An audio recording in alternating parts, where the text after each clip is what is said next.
আসসালামু আলাইকুম গাইস, কেমন আছেন? আশা করি ভালো আছেন। এই যে দেখেন মৌসুমি ফল, কে কে খাইবেন আসেন। কাঁঠাল আমার বোনের বাড়িতে দিছিল, এক বোনের বাড়িতে। এই যে কাঁঠালটা মুড়িদা, দেখেন কাঁঠালের কালারটা কীরকম, একদম রসগোল্লার মতন। কে কে খাইবেন রসগোল্লা আসেন।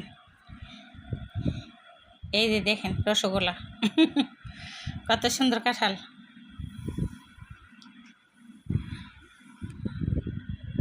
মুড়ি দিয়া কাঁঠাল দিয়া।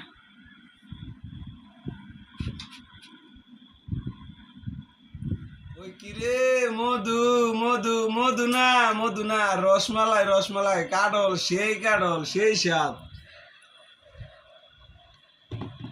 একবার খাইলে বারবার মন চাইব। এই কোষ খাইলে